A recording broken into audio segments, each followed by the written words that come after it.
Welcome, dear friends. Here we are, another week, another study of the Spiritist Magazine. As always, we would love to invite you to visit spiritistmagazine.org. We are brand new with another issue of the magazine, one more quarter of enlightened messages to help us in our daily lives. Every week at 8 p.m. Eastern Standard Time on Tuesdays, we come together to study, to think about, to reflect upon one of the articles of the Spiritist Magazine. And this issue is issue 69. And the issue is the most beautiful one. Beautiful messages allowing you and I to reflect upon our relationship between the two realms, our impact in the world, and how the world could be a better place just because we are here and we're choosing to do the good. You are here choosing to study and listen to Kardec Radio, which is a beautiful decision of yours. Every single minute counts, as we saw last week. And this week, we are going to talk about what we suffer most. Dear friends, we are undergoing planetary transition. What does that mean? First and foremost, we have to go back to the Gospel according to Spiritism, chapter 3. In chapter 3 of the Gospel according to Spiritism, the spirits bring to us the different types of planets that exist in the universe. Our planet is a planet of trials and expiations, undergoing planetary transition for the past few decades into a world of regeneration. As part of that transition, we are seeing what we're seeing around us. People choose different things. Societies and nations choose their path. And the beings that live on this Mother Earth ship are also making their decisions. And we are hoping that with the study of the Spiritist Magazine, we can improve our lives, improve our moral development, evolve as a spirit to align with the progress that Earth is making into a world of regeneration. Not yet there, but there. So today, we might look around and see a lot of suffering, a lot of different problems around the world. But we are sure of one thing, friends. Jesus is at the helm. That He's at the helm of our lives. He blessed us with His presence on the earth over 2,000 years ago to bring us the good news. The promised consoler is here in the form of Spiritism, and His spirits of goodness travel all throughout the earth, helping those who are in need, including you and I. We have our mentors and guides assigned to us, and they're there as our personal trainers of the soul to allow us to be together. Today, they inspired you to be here, to be listening to this, and they always inspire us to do the good. So what are we suffering most these days? So this message is from the book, Steps of Light, by several spirit authors through the mediumship of Francisco Candido Xavier. The book is translated, not yet in English, and that's the beautiful thing about the Spiritist Magazine. You get first-hand access to many, many messages that have never been in English before, right here.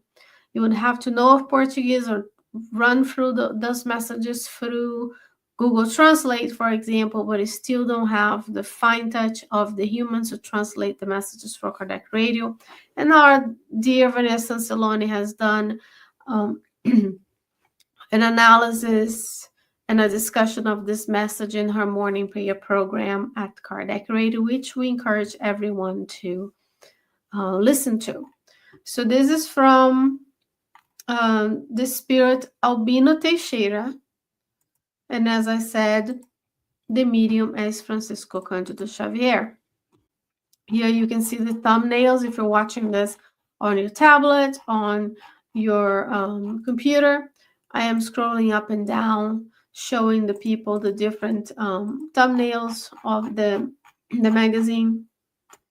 So now we're going to have to go back to the message. What we suffer the most. What do you suffer the most today? What is afflicting you? What is afflicting your family? Let's meditate upon why are those things present in our lives and how we can use them to our empowerment and growth.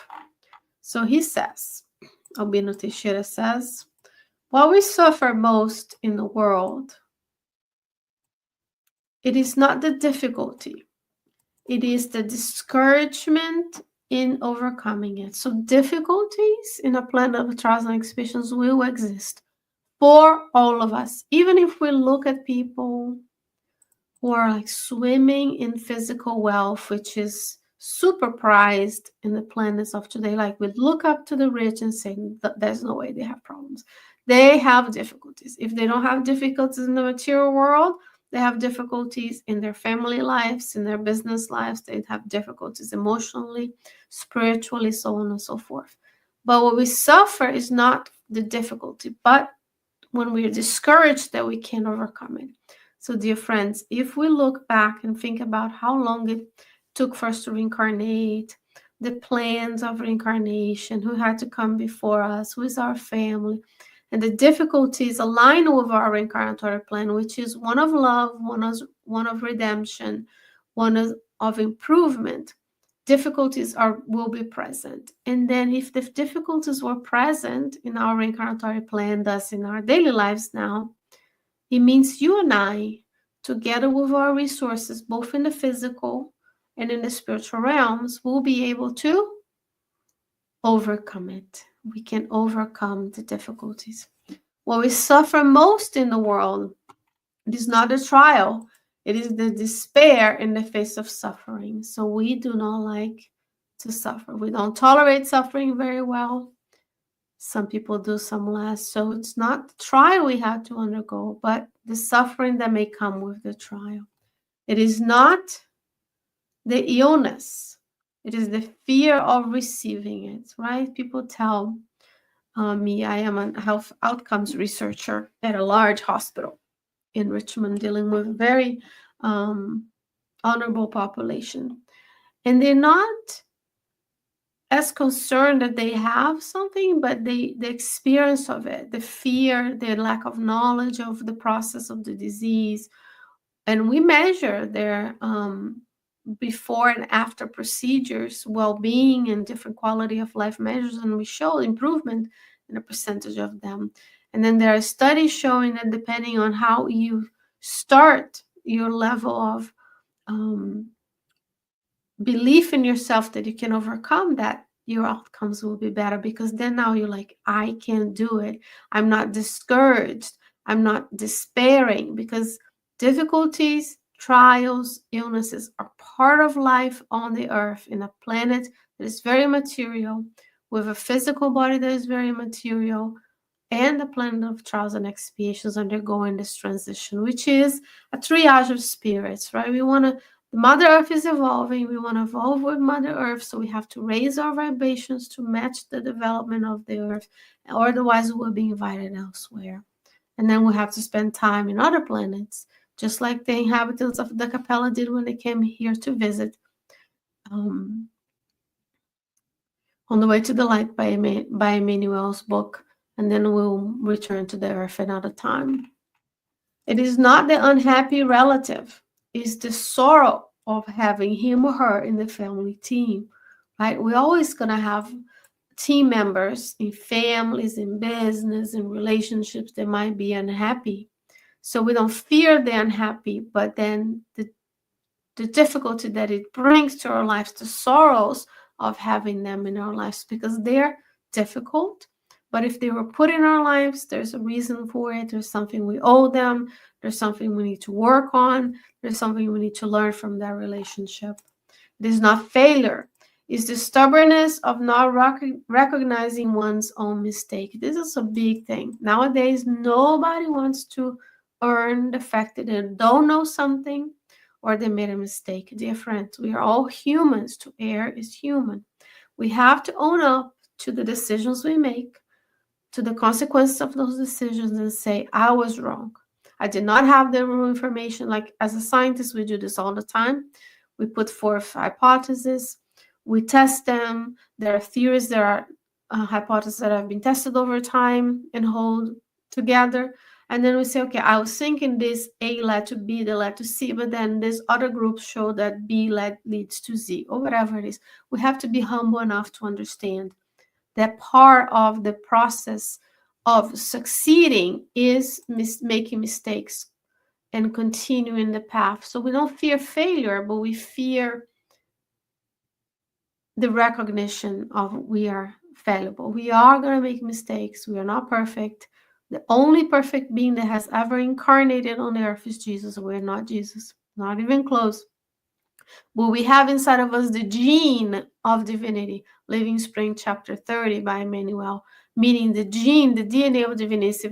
If God is goodness and perfection, that DNA is inside of you. So we need to start believing in us, ourselves, to overcome the illnesses, to overcome the unhappy relatives, the difficulties, the trials, so on and so forth.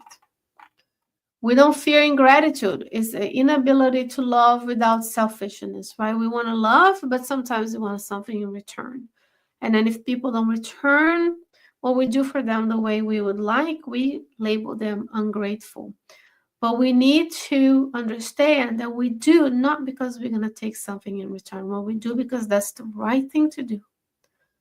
And then we do it later as it becomes muscle memory. We do it because it feels good. We do it because it's in our nature to do good. Jesus never saw us as ungrateful for all that he has done and continue to do, and we are still lacking in following him, right? So he is seen us as the potential that we will one day be of us being a superior spirit. We don't suffer, what we suffer in the world is not one's own smallness.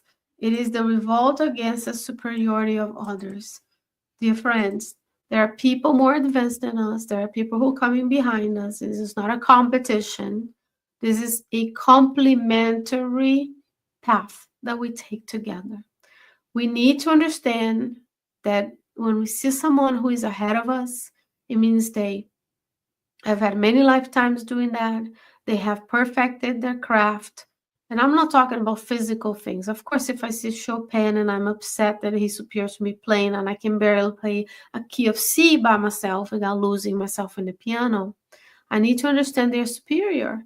They've worked on it longer. They have many lifetimes of experience with that ability. I'm also talking about the spiritual abilities. When I see someone who is kinder, who is more understanding, who is more compassionate, I should not suffer with my smallness, but my revolt in understanding that there's people ahead of me. The same way that I look for them to being a model, to being a guide, to move on, there are others also who look at me and see me as a model where they want to follow. So I want to be a model of goodness. What we fear the most is not an insult, is wounded pride. It's not temptation. Is the voluptuousness of trying out their suggestions. So temptations are there. What are temptations? It's when I need to go to Spiritist Center, but then there's some barbecue that is better. There's some appointment that is better. When I am invited to volunteer with the homeless, but there's other things that my family would like to do. When I know that engaging in consumption of substances such as alcohol, tobacco, marijuana, and drugs is detrimental to my health, physical health, and aligns me with spirits of a lower nature, but I still cannot say no to my friends at the cocktail hour. So, dear friends, we're not being tempted, but we need to stop trying out the suggestions. The whole world is immersed in the mental images of one another. So the 8 billion incarnates, we're all thinking, we're all creating, we're all immersed in this mental matter, plus the spiritual beings that are around us, right? 3 or 4 per person. We need to stop trying out the suggestions that lead us to err. That includes the things that in the past were okay and now anymore. I have to be courageous to say, I need new friends. If every time I go out, my friends only have fun drinking, I need new friends. If they only have fun taking risks with their own lives, I need new friends. Those are not friends, by the way, but I'm just saying I need new companions. If every time they go out, they only want to get high, because a lot of people, especially the young ones, is this, or they only want to bully others on social media, and they want to gamble, they want to watch pornography, they want to drink, they want to watch murder stuff. I need no companionships. I need to prevent myself from trying out the suggestions, because that's how addictions work. You try one thing. We need to tell the youth that it's okay to say no to those temptations. It's not the old age of the body that we suffer the most. We are in a society that is ageistic. The old is not valued or seen as being able to give us. But the old, if you are blessed with the opportunity of getting old, your wrinkles, your texture, your body that at times will not work as well as when you are 20, is blessed. If you're blessed with that opportunity, because many spirits incarnate and they discarnate before getting old. So we don't need to fear old age. We are at the prime time of medicine where we are working towards improving the lives of those who get older. We need to value the wisdom. If you get to be 70, if you get to be 80, life expectancy in the US is mid-70s for both males and females. We are blessed that they have much more life in their belt, that they can help, they can be productive. We suffer the most the passions of appearances, because we want to be 70 years old and look like we're 20, which is physically and biologically impossible. Even though we renew ourselves all the time, we need to age. The body ages. Maybe not for like someone like Divaldo who looks still young at 98, right? But the body will change. So we don't need to fear old age. We need to leave behind the passions of appearances. In many lifetimes, all we cared about was appearances, culture, fitting in. This is the lifetime we make the choice of doing the right thing. As it is easy to see in solving any problem, the worst problem is the burden of afflictions that we create, developed and sustained against ourselves. So, dear friends, know that you have the courage to overcome a difficulty, that you don't have to despair when a trial comes and suffer through the trial, that you don't have to fear if you are ill. You have to undergo that experience. It purifies the molecules of the paraspiritual body, allows you to go a specific process. We don't fear the unhappy relatives. Actually, don't want to be the unhappy relative, right? And having sorrows of having folks in our families. We wanted to recognize our mistakes and not fear failure and say, yes, I did this wrong. I reanalyzed it. I dissect out the process and see what went wrong, and I move forward. Do not revolt against the superiority of others. There will be others who are better than us at different aspects, and we are better than someone else relatively. Like we have more experience in a topic, so we are superior in quality of our work, for example. But don't fear, don't create this affliction of you're smaller than others. Do not allow our wounded pride to prevent us from taking criticism, because sometimes positive criticism, constructive criticism feels to us as insult, but it's our really pride, because we don't want to be wronged. We don't want to be having to do it again. Let's avoid temptation by reading our lives and our structures of life of the suggestions that lead us to try them out. Don't fear old age. Old age is blessed. Divaldo Franco is 98, doing so much good work, right? We want to be old. We want to have time in this lifetime to go through the experiences, to go through completing as many items as we can from our reincarnatory plans. So don't create afflictions. Do not develop and sustain them against your own self. Believe in yourself. Seek help. Call 988. Seek the help of a therapist. Talk to a friend. Go ground yourself in nature.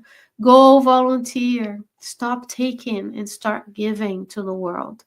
Give freely. So freely you receive. That's what we do here at Kardec Radio. We freely give the gift of knowledge to you and I.